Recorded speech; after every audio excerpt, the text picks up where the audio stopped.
Have you ever stopped to think about the fans behind a band? What is it about the music that keeps fans coming back for more? Or is there more? My name is Renae Lipsmeyer, and I am the host of this podcast, The Space Between Podcast, the podcast where we talk about the fans of the Dave Matthews Band. Each week, a fellow DMB fan joins the show to discuss their journey with the band. Welcome to the Space Between Podcast.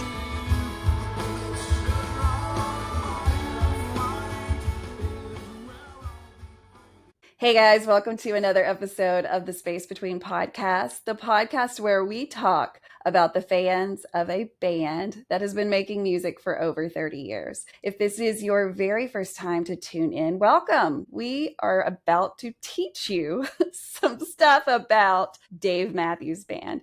Every episode, I have a fan from the band to come on the show and talk about where in the world did they find this music? And possibly why are they still following this music? With so many choices in music, we live in such a digital age. Music is easy to find. You just press of a button and you can go anywhere globally and get very specific about your taste. But there are about 35,000 people who can't get enough of this band that's 34 years old. So what is it about it? And that's what we're going to talk about on every episode. And this episode, of course, we have a guest on the show. So let's welcome him in. Tell me, what's your name?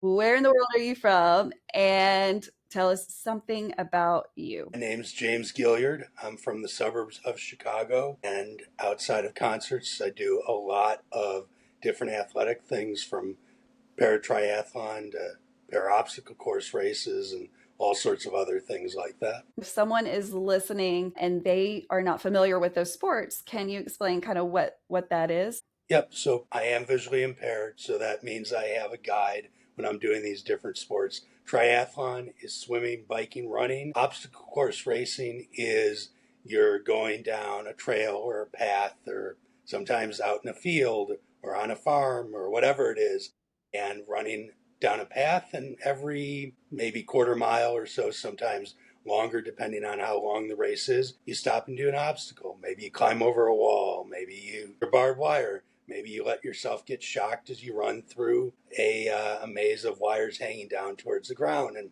all sorts of other fun things. Oh, that sounds really fun. Electrical shocks, sign me up. I love that you love it and you get a thrill from it. But for me, I'm sitting here going, why would anyone get shocked on purpose? Oh my God. So this tells me that you like thrill in life. Got to do something to keep it interesting. I mean, you are doing it, sir. You've graduated from the class of interesting. So I'm going to ask you the question that I ask everyone that comes on this show, because this is it. This is the whole enchilada. This is your story, and there's not another one exactly like it. And I like to remind people that are listening to this, or that are maybe watching this on YouTube, which, if you didn't know, you can watch all of this on YouTube. Most of my episodes are on my channel, which is simply The Space Between Podcast. So definitely check it out if you're interested in watching this. Okay, so everybody has a different story. No one met this band exactly at the same time, and definitely no one has the same exact story, because we are all separate people with separate lives. And I hear often that a lot of people say that they don't have a Dave story.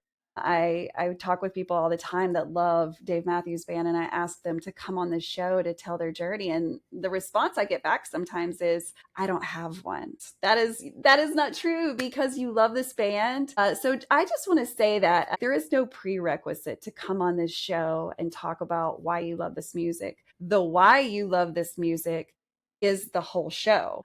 Every story is very different. There are funny stories. There are stories about how families go together to listen and how it's a generational band. There's a story of single people just going by themselves to shows, and what joy that brings them just to have that alone time. There are just so many different kinds of stories. And yes, there's some hard ones. There's some really tough ones. But I think that those are so beautiful, because look what music is such a tool to help people get through. through addiction, through divorce, through, just some, whatever you can think of is the hardest spot in your life, which we all go through hard spots. We all do hard very differently. Music has been something that all of us have in common and that's helped us get through something, even if it was just through the car ride, like you just were going to work and you needed to feel a little bit better, or you needed to let go of some things and Gray Street came on and you were able to get that out. Like that's everything, right? That's everything. And so if you're interested in being on the show, definitely hit me up on any of the socials: Facebook, Instagram, TikTok. So check on all of the socials, see what the show's going to do next, see where we're going to be next, because I've got some shows coming up. I'd love to meet you. I'd love to. I think at Deer Creek, I was literally had um, a paper, like a board. What are those called? The paper things that hold your piece of paper, a clipboard. See, sometimes I'm like, words are hard. Words are so hard. So I had a clipboard and I was literally like signing people up to be on the show, but people were so genuinely excited that there was a person that even wanted to hear their story. Because, some of us live that life where we're like, nobody around me cares at all that I love this band. And matter of fact, they think I'm weird. So I'm looking forward to collecting more names and having just everyone on the show, because I always say if people stop signing up to be on the show, then this story ends. And this story is an incredible story. It's one that deserves to go down in history. And that's exactly what I'm doing with this, is just making sure that this time in our lives is documented, and that music is just more than the word music. It is my therapy. A lot of days it's my sanity. A lot of days it's just like what makes me feel good all day. And it's that way for so many people. And so let's get into it, James. When was the very first second that you ever heard of Dave Matthews Band? I think it was in 1995 when they started getting radio play for definitely Ants, probably Dancing Nancy's. Those are the two that I specifically remember getting airplay in the Chicago market. Yeah, those were big when they came out. I mean, so big. I mean, they're still big. Like literally have it hanging right next to me. And it's still a really big deal. It's one of those intro albums that if someone just finds the band now, like that's one of the albums you're going to give them, and at least studio wise. And you're going to say, check this out.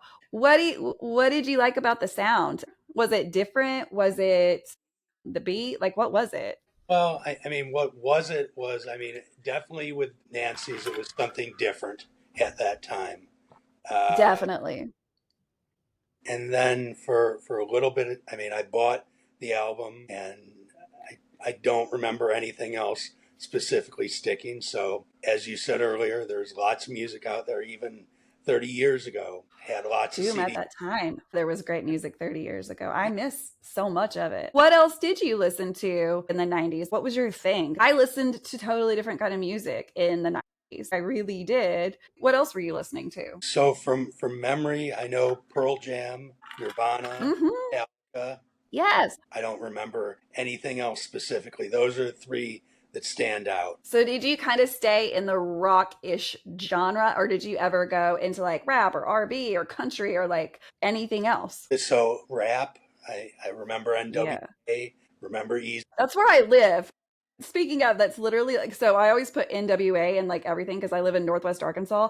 I can't tell you how many comments I've gotten that would have been like, why in God's name are you putting that? And I'm like, I promise it's not the rap group. It's just where I live. Anyways, continue. I don't remember anything more specific. I mean, I've listened to so much music over the years that things would probably No. lead, but I mean, early 90s, I mean, those, what I just mentioned, are what I specifically remember. So you found them, you heard them, and like, what's your next step? Because we know there's a next one. Yeah, well, I mean, I put them aside because Ants was good, Nancy's was good, but not much else really stood out to me at the time 30 years ago. And I found music. I mean, I had hundreds of CDs at that point. I just don't remember specifically what they were. And so for DMB, it was probably about 3 years later before I found them at college again. But there's another part in between there that's important to the DMB story in general. So in March, as I had said towards the beginning of the review, that I mean, I'm losing my vision. I have been for a long time. In March of 97, I had an appointment with normal eye doctor that I had seen for 9 years at that point, whatever it had been, and does the normal eye exam. And then as we're waiting, she calls both myself and my mom, who was with me, into the exam room. And I have no idea what's going on. And what it turned out to be was sort of that the best way I can equate it is sort of that talk that you have with someone who you now know has a terminal illness. I mean, it was one of those talks, and I'm 17 at this point, in terms of you've got X amount of time to get your shit in order. And I mean, Oh that my screwed with me at the gosh. time. I mean, what she specifically said was, you'll be blind by 30. No, this could happen or that could happen or something else could come up. I mean, it was essentially at most you've got 12 plus years of vision and then you'll be completely blind. Do what you want to do. And I mean, it took me roughly 5.5 years to get through that. And Yes. I went to Dave's show in '01, Giant Stadium 2001 band. And I mean, it was, even though we were in the nosebleeds, it was an amazing night. I mean, I remember looking down and those people did look like little ants because we were probably 300-400 level, whatever Giant Stadium Yeah. is, up towards the very top. I'm like, what's that? What's that lighted area? One of the people I was with said something along the lines, well, that's where the floor is. I'm like, well, that looks really close. Like, yeah, that's people who pay a lot of money. I'm like, okay, fine. I'm okay with being here and not spending an entire month's rent on tickets. Right. Little did I know that if you bought them through the warehouse, they were reasonable. It was only that if Exactly. you chose to use a secondary market, that then You it turned didn't know out. until you knew though, right? Right, right. I mean, because we ended up getting the tickets through some broker, and we're excited that even to be in the nosebleeds, they were only about $100 or whatever they actually were, roughly 24 years ago. So again, Times were still, different back then though, right? Like finding tickets is not like finding tickets now. So if someone is listening, a younger fan that wasn't alive in that decade or whatever, like what was it like to get tickets back then? So you said broker, but how did you know about the broker? So tell me what that looked like. so you pull out the yellow pages, and for those of you who are younger, they probably do not exist. Think of Google, but in paper form. But just for your city. Just for your city, sometimes the larger metropolitan area. So, I mean, we looked in there, found brokers. I think my friend ended up having to call a few different places and finally found them. We went, picked them up, paid whatever it was, I think about $100 ticket, and then went to the show. But Wow. yeah, And then, okay, so I'm curious how people signed up in 98. and I remember from the studio albums that I was given by my parents for Christmas in '98, they had inserts in them, little like 2x2 inserts of Join the Warehouse within the album. What?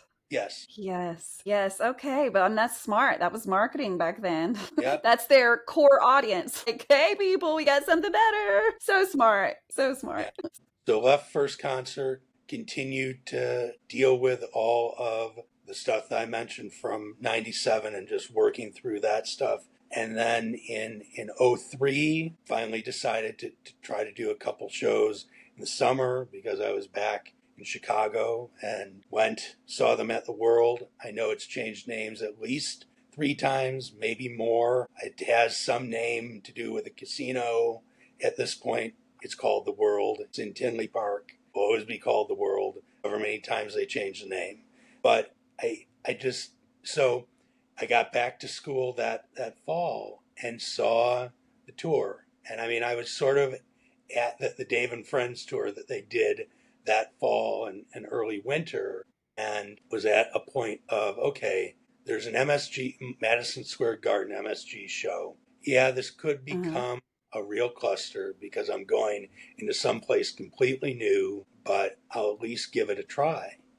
And I mean, I'm glad I did, and I was nervous doing it. It wasn't Of that far of course. a train ride from school. I was at Rutgers at the time in New Jersey, so relatively like maybe an hour to get into the city and maybe another 20 minutes to get on the subway to MSG. And Wow. remember the first half in spots. I mean, they did the first set with just Dave and Tim, and then the break, and then they came out. And some point between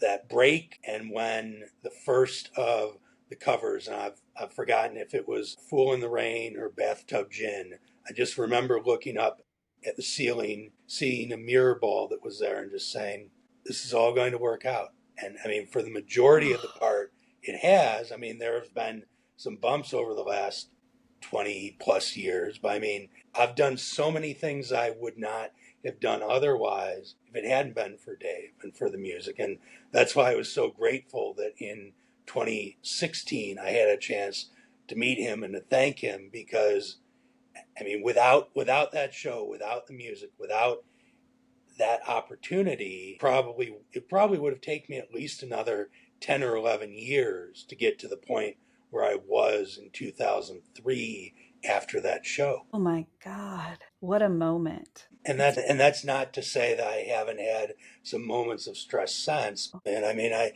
even though I was able to sort of push that away in 2003, I mean, I'll be honest, 2008, 9, because I still saw the degradation over that time frame. I mean, just as it got to that point, I mean, closer to what that 2010 benchmark I was told in 97, I mean, some of those fears did creep back in. And I mean, the music helped. Yeah. Because I love talking about the fans, because this is what the podcast is about. Tell me your thoughts. When did you even realize that there was a community of fans that really dug this band? So roughly early 2000s, I found the community, probably 2005. At that point, I think I found ants first, antsmarching.org first, and then probably a couple of other places. But even before that, I mean, I knew how strong the community was after getting lost within Camden. Unfortunately, there's only one train or one way to get in by public transportation, which is the train that goes across the water. And if you Mhm. miss it, then I hope you have a car. And so for that show, 2004, I was by myself, got lost, got turned around, and part of Dave's crew ended up helping me to make it out of the venue, to find taxi.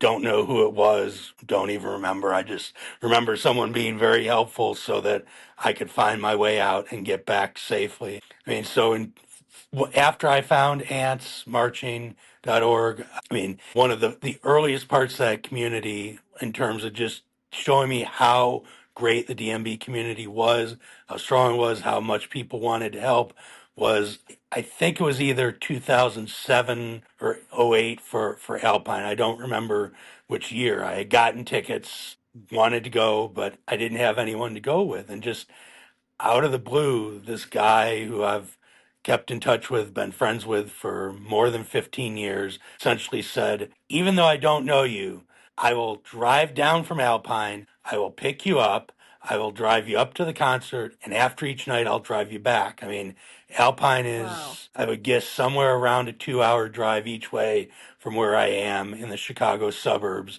And I mean, I was blown away from that, by that. But I mean, just that level of support. I mean, even from people who didn't know you, I mean, was just mind blowing early on. I mean, to have someone do that. And I mean, I've seen things like that over the years since then. I mean, I've been able to help people out myself. I mean, not to the point of being able to say, I'll drive you somewhere, but, um, I mean, I think the next real one that sort of keys in my mind, I mean, is Alpine 2022. And I mean, there have been a lot more in between the one I mentioned in '07 or '08 and 22. But I mean, these are ones that really stick out in my mind. So that for those shows, we were up very close. One night was on the rail, one night right behind. And so that second night, I just, whatever, the heat, the dehydration, whatever, just got to me. And I mean, people around us saw it. They got medical staff over. And I mean, I remember saying, and they helped me out. I mean, I was fine after getting water and fluids and whatever else.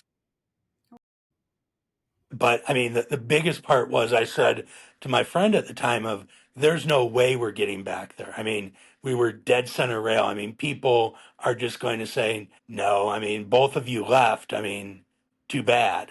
I mean, but Yeah. thankfully the people who were around us just knew what had happened, knew who we were, had seen all of that, and it just stopped people from crowding in where we were, which made it a Wow. really special night. And it could have gone a lot more south from the medical part, could have gone a lot more south from where we ended up because I couldn't, I mean, while I would have been disappointed if it had happened, I could have possibly understood of people saying, you left. I mean, you both left. Go to the back of the pit, Mhm. which would have been far more unfortunate. But that's just the way the community is for the most part. Yeah, The people it want to is. help I each mean, other, not everybody, but the right? majority. Yeah. Majority. And the majority of people are there because the music means something to them. And unless you're being a total ass, they're going to help you. They're going to help other people. And Mhm. it's just that's what I've found of all the years of going to shows, traveling for shows. I mean, meeting people. I mean, people have been willing to accept my crazy and say, sure, I'll go travel with you. I mean, that was how I ended up getting to do Charlottesville in 2016. And I mean, that's how I'll end up getting to make the Gorge work for this year. I mean, just the continual Rubik's Cube of finding people, finding all those logistical pieces. But I mean, you get a sense of how people are within the community and you can get a sense of are they going to help? And for the overwhelming part, it's worked out well. Now, that's not to say there aren't issues. I mean, as you said, the majority of people, but you can tell and you just sort of move on. People have just continued to inspire me to be a better person. My life that has been changed because of this community and because the music of this band. It's such an amazing thing to have been found because of these groups on social media, because of places like the couch tour where the comments are half the it's just so many ways to get to know people online, and I credit that to this community and to this band that preaches to be inclusive and to love on everyone. And so it's just been such a treat to get to see the music come alive. I agree. And it is, as you said, I've seen the same thing of turning strangers into friends. I mean, people who I didn't know 15 years ago, I mean, are some of my best friends because I met them and because of the music. I'm so thankful. That's one of the perks of all of this. So you told me a couple of funny stories when you reached out to me and just said, "Hey, I'd love to share some of the funny things that have happened to me in my Dave journey." And I read and I remember this line because it was so relatable. You were in college and you try to listen to your professors, but it sounds like you got some bad advice from a certain professor. I got some very bad advice. So I was only about an hour away from Central Park, maybe an hour and a half between the trains and everything, and in school. And maybe about a month before that date, the professor said something along the lines of, this is the most important class of the semester. We'll be doing something along the lines of a Jeopardy. Half, if not more, of what's on the final will be done during that. Unless your house is on fire, you should make sure you're in class. And even then, insurance will cover it. Well, probably not the last part, but in any event, I mean, Wow. But like serious. It's a serious class. You have to serious be there. class, have to be there. You must be Yes. there. And Yes. so, I mean, I really wanted to go to Central Park because I knew how amazing it would be. Everyone has heard how amazing it has been for the last 21 years. And I mean, so I did not go. The class was the most unimportant, boring thing that I have been through that within school because I can't tell you what it was anymore, but it was like, okay, so you asked us if we could read. Yes, we read. Okay, how about covering the things that might be on the final? And it's like, it was just so disappointing. I mean, that's why when MSG, Madison Square Garden, came up that following fall, even though I was scared about doing it, even though I didn't know how it would work out, even though I knew it could go sideways, it's like, okay, you already missed Central Park. You're not going to miss another opportunity. You missed one of the biggest shows ever in history, Dave Matthews Band.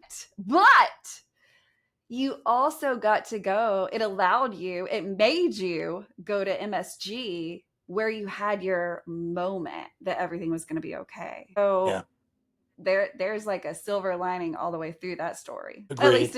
At least in that's what I see. That's what I see from the outside. I know it was felt different, but I see a silver lining, because we're how many years past? We're telling the past. Okay, so you mentioned that, of course, when we started talking, that you do all of these things like get electrocuted and run into barbed wire fence. So I tell mean, us about so your football history, because I know that's a big part of who you are. yep. So I tried to play, I guess it would have been Pop Warner football when I was 11, 12, 13, whatever it was, and didn't work out for a lot of reasons. Part of it because of the vision. And so when I had finally made some peace with the vision issues, 2004, 5, I wanted to try to do something related to football with football before the vision completely disappeared. And I found these different football camps that at the time a lot of universities did. And at the time, the one that I really wanted to do was at Notre Dame. But at that point, I didn't have the money. It is expensive, but it is worth I'm every sure. single penny of it. And I mean, but at the same time, I knew I had that ticking clock with my vision. I knew that I couldn't just Mhm. wait forever to try to find the money or save up the money, whatever, because even 12, 13 years after that point, I mean, I was still concerned that I'd run out of time before I could make that happen. So I found different camps in West Virginia, in South Carolina, in Mississippi that I did during that time, along with playing flag football. And I did finally have the opportunity to do the camp at Notre Dame twice so far. And just back to your point about the silver lining and things. I mean, it does all work out in terms of timing. I had gotten all these other experiences at different places so that when I had the opportunity to do the one at Notre Dame, I had all those experiences. I had somewhat of an idea of what to expect. And I mean, every single one of those experiences leading up to it, as well as the ones at Notre Dame, I mean, have just been amazing. And I mean, they've all had their own special moments. And I mean, I Yes. can't say A was better than B was better than C. I mean, they're Right. Right. all different, all special in their own ways. But really, I mean, it's because of the band. As I've said before, if I hadn't done that concert in 2003, I mean, I wouldn't have gotten to the point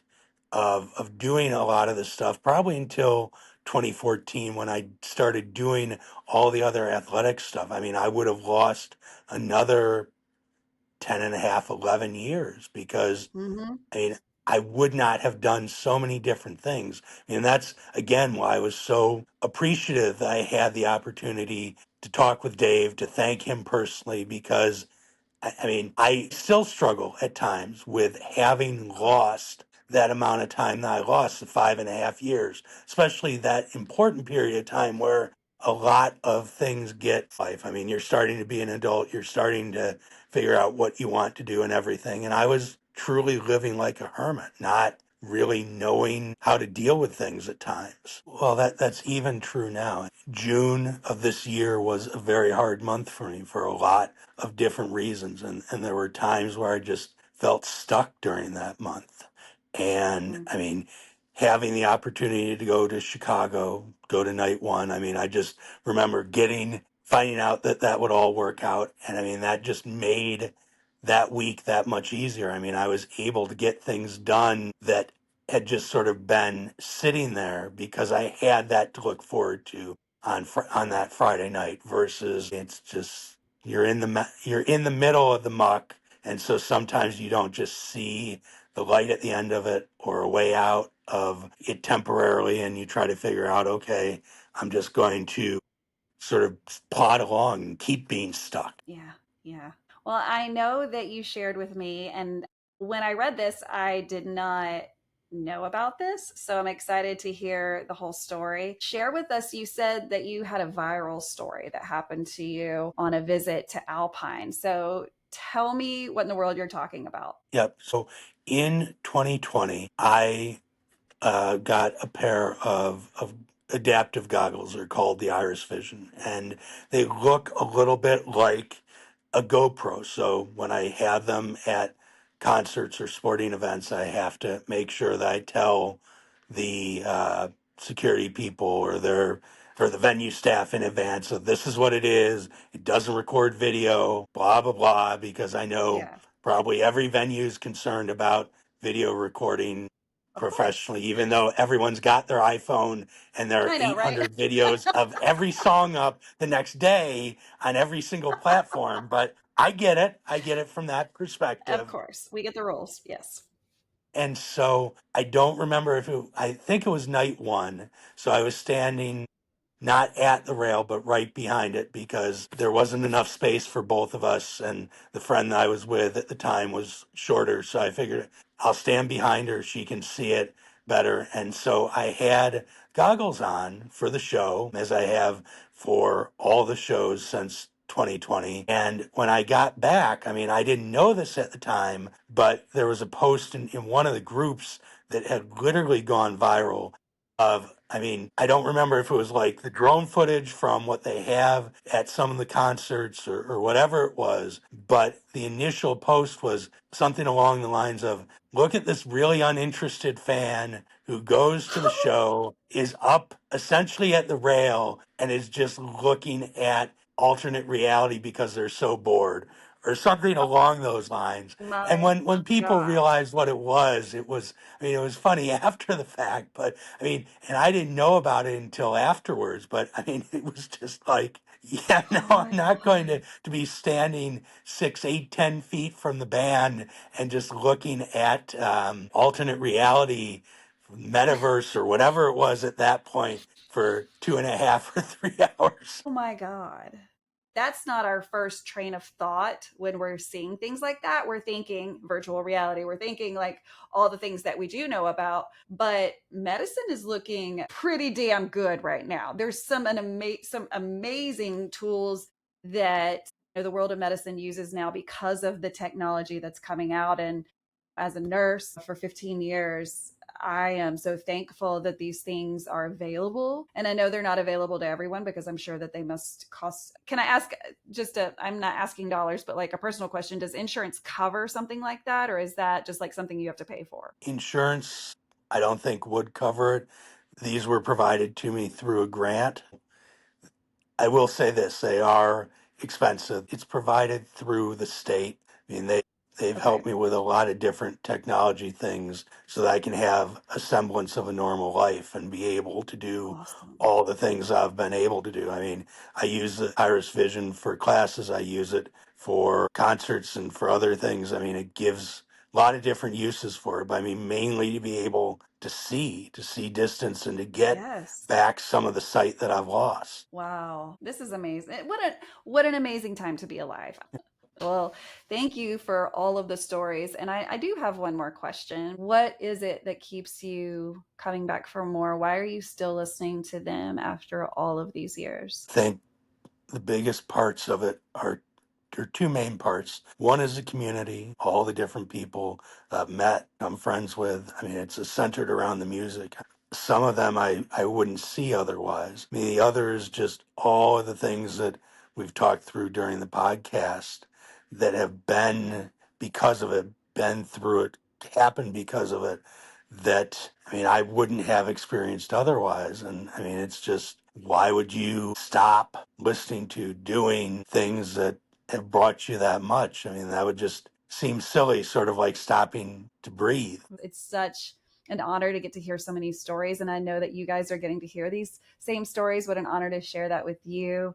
This band has been so much for everyone. And I'm jealous that it hasn't been uh, in my life longer, but in 91, I was 11. And so that just wasn't on my radar, same as you, right? Like, were you listening to Yeah, them when you were 12? 15. Okay. So it took a few more years. It took a few more years for me. I just wasn't mature enough. And honestly, that makes sense because Dave is deep, like his lyrics are amazing, but they're almost like you have to decipher them sometimes. Like there's a code and I got to figure out what the letters and the numbers mean. Like, what the hell is happening? But when you get to that sweet moment where you think you've got it, but no one knows, right? Because we're not getting a sit down. But when you think you've got it right and it just soothes your soul or makes you happy or makes you want to crawl out of a hole or whatever you found in that song, dude, that's a happy place. And I won't be leaving that place. And I think you and Nancy did a very good job breaking down and trying to decode Hunger for the Great Light around Valentine's That Day. was Karen. Shout out, Karen. Karen, My gosh. sorry. Yeah, no big deal. She went by Mrs. Matthews the whole episode because she just thought, why not? A girl can dream. If we're going to talk about sex, my name is Miss Matthews.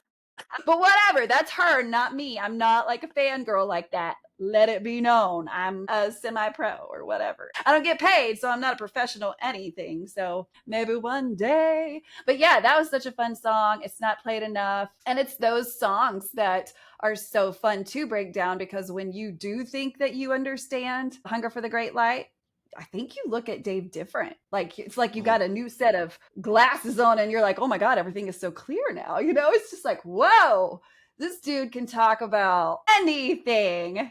And he does, but coded.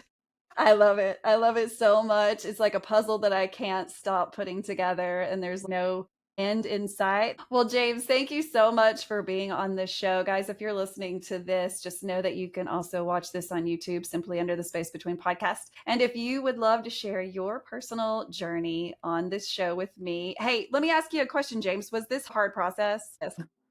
Was it a little bit fun? It was a lot of fun. I thank you You for can having say it me was on. you can say it was shitty if it was shitty. I'm cool with that. Like No, I no, need I need to be critiqued.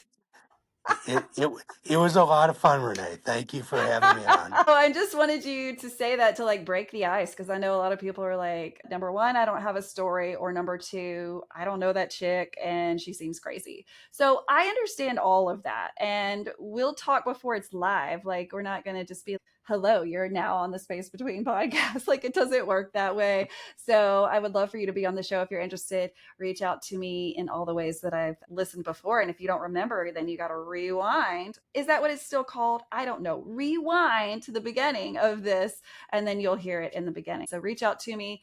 And until the next episode, guys, where we'll have another fan of Dave Matthews Band on the show, peace, love, and Dave Matthews Band. Thank you so much, James. Thank you.